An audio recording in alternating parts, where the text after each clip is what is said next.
हरिः ओं स्वस्ति श्रीगणेशाय नमः। श्री कृष्ण जन्माष्टमी व्रत 15 अगस्त शुक्रवार अर्धरात्रि व्यापिनी अष्टमी स्मार्त गृहस्थियों के लिए, 16 अगस्त शनिवार उदयकालिक अष्टमी वैष्णवों के लिए। श्रीमद्भागवत महापुराण, श्री भविष्य पुराण, विष्णु पुराण, अग्नि पुराण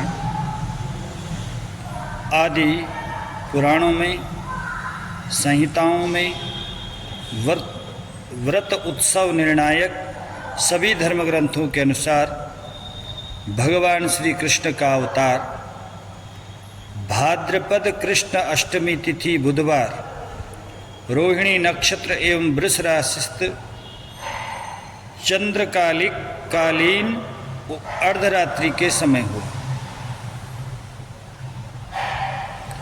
सिंह राशि गते सूर्ये गगने जगदाकुले मासे भाद्रपदे अष्टम्यां कृष्ण पक्षेर्धरात्रिके वृषराशि स्थिते चंद्रे नक्षत्रे रोहिणी युते।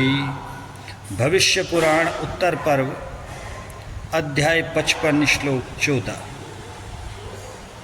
इन सभी निर्णायक तत्वों की विद्यमानता प्रतिवर्ष भाद्रपद कृष्ण अष्टमी को नहीं हो पाती है।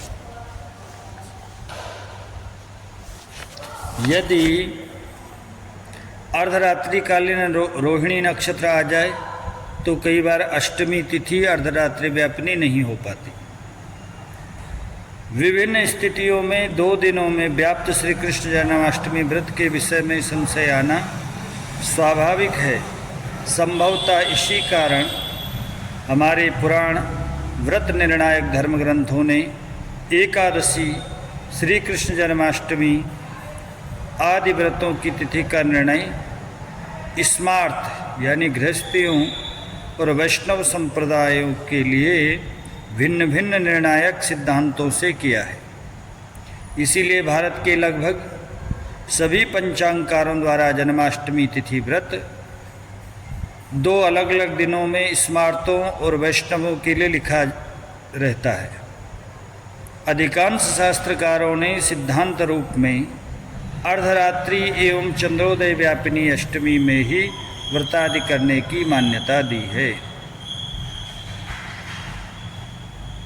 धर्म सिंधु में पूर्व विद्या सप्तमी युता अर्धरात्रि कालिनी भाद्र अष्टमी को ग्रहण करने की आज्ञा दी है कि कृष्ण जन्माष्टमीयम निशीथ व्यापिनी ग्राह्या पूर्व दिन एव निशीथ योगे पूर्वा। उत्तराखंड, पंजाब, हिमाचल, जम्मू कश्मीर, हरियाणा, दिल्ली, राजस्थान आदि उत्तर पश्चिमी राज्यों के करोड़ों स्मार्त धर्मावलंबी गृहस्थी लोग गत सहस्र वर्षों से इसी परंपरा का अनुसरण करते हुए सप्तमी युता अर्धरात्रिकालीन अष्टमी को व्रत जपोपासना आदि कृत्य करते आ रहे हैं। स्मार्तानां गृहिणी पूर्वा पोष्या यतिर्भि निष्कामभि गृहिभि वनस्ते विधवाभि वैष्णवैश्च परेवा पोष्या। धर्म सिंधु के अनुसार स्मार्त गृहस्थियों को पहले दिन व्रत करना चाहिए और यतिर्भि यानी सन्यासियों को, निष्काम भी जिनकी कोई कामना नहीं, इसके निष्काम भक्तों को, और जो वानप्रस्थी हैं, जो वैष्णव हैं, उन सबको दूसरे दिन व्रत करना चाहिए उदयकालीन अष्टमी में। ऋषि व्यास, नारद आदि ऋषियों के मतानुसार भी सप्तमी युता अष्टमी ही व्रत पूजन आदि के लिए ग्रहण करनी चाहिए। नारद जी का वचन है यह कि कार्या विद्धापि सप्तम्यां रोहिणी सहिताष्टमी तत्रोपवासं कुर्वीत तिथ्यांते पारणम। इस प्रकार स्मार्त संप्रदाय के लोग, जिसमें अधिकतर गृहस्थी लोग आते हैं, जन्माष्टमी व्रत के दिन का चयन करते हुए इस बात का पूरा ध्यान रखते हैं कि भगवान कृष्ण से संबंध या व्रत भी अर्धरात्रि व्यापिनी अष्टमी के दिन ही किया जाए। यदि उसमें रोहिणी का योग हो तो वह और भी श्रेष्ठ हो जाता है। परंतु वैष्णव मत वाले लोग विशेषकर मथुरा, वृंदावन सहित उत्तर प्रदेश, बिहार, महाराष्ट्र आदि प्रदेशों में उदयकालिक अष्टमी, नवमी युतादि के दिन ही श्री कृष्ण जन्माष्टमी व्रतोत्सव बहुत से लोग मनाते आ रहे हैं। चाहे उस दिन अर्धरात्रि को अष्टमी हो या ना भी हो, वैष्णव संप्रदाय के अधिकांश लोग दूसरे दिन उदयकालिक नवमी विद्या अष्टमी वाले दिन ही अष्टमी को व्रत उत्सव करते हैं। पहले दिन अर्धरात्रि व्यापिनी अष्टमी को सप्तमी विद्या मानकर वैष्णवजन इसका त्याग करते हैं।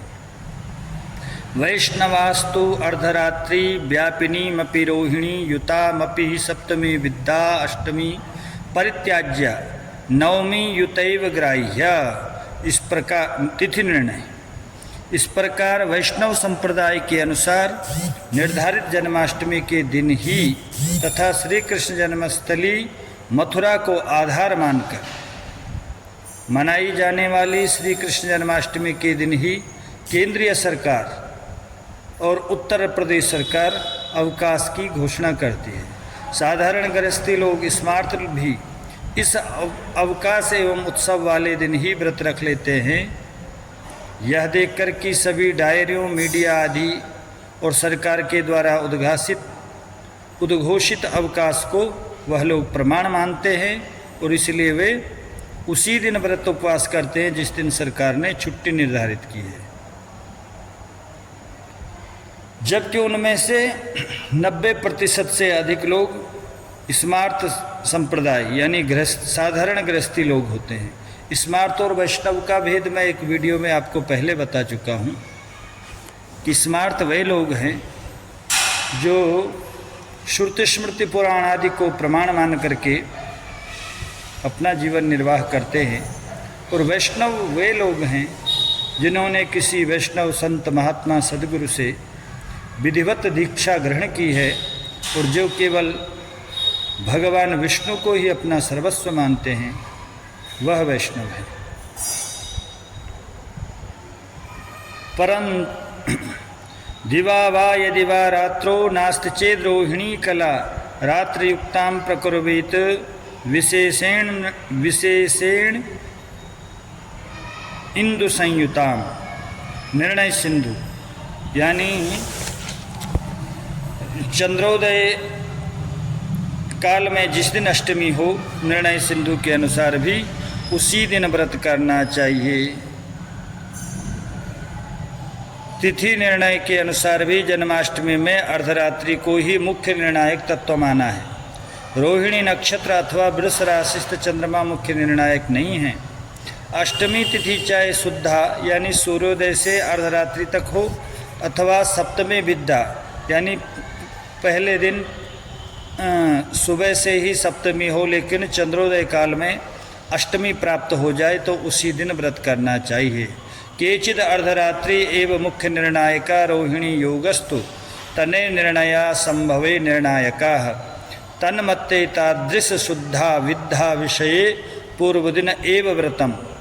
गरुड़ पुराण और विष्णु धर्म में भी पूर्व विद्या श्री कृष्ण जन्माष्टमी में उपवास करके तिथि के अंत में व्रत का पारण करना चाहिए, यह लिखा है। सिद्धांत ग्रंथों में अधिकांशतः व्रत पर्व त्योहारों के कर्मकाल व्रत पर्व से संबंधित विशेष पूजन आदि कार्य किए जाते हैं। उस व्रत पर्व का कर्मकाल वह कहलाता है। समय विद्यमान तिथि के दिन ही करने के निर्देश दिए गए हैं। यथा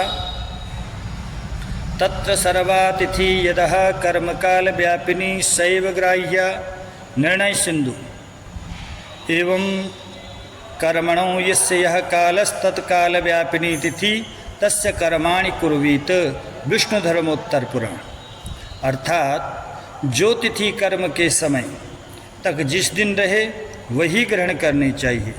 श्री कृष्ण भगवान का जन्म अर्धरात्रि कालीन अष्टमी में हुआ है, अतः श्री कृष्ण जन्माष्टमी का व्रत कर्मकाल भगवान श्री कृष्ण की पूजा, बाल रूप की, उन्हें झूला झूलाना, चंद्रमा को अर्घ्यदान, जागरण आदि वह सभी कर्मकालीन अष्टमी तिथि में करना चाहिए। यही शास्त्र सम्मत है। स्मार्तों को पहले दिन 15 अगस्त को व्रत, उपवास, पूजन आदि करना चाहिए और 16 अगस्त को वैष्णवजनों को व्रतोपवास करना चाहिए। 16 अगस्त को स्मार्त जन भी भगवान कृष्ण का जन्मोत्सव, नंदोत्सव, उन्हें भी मनाना चाहिए। उस दिन भी भगवान का भजन, पूजन, दर्शन, कीर्तन आदि का लाभ प्राप्त करना चाहिए। जय श्री कृष्ण। हर हर महादेव।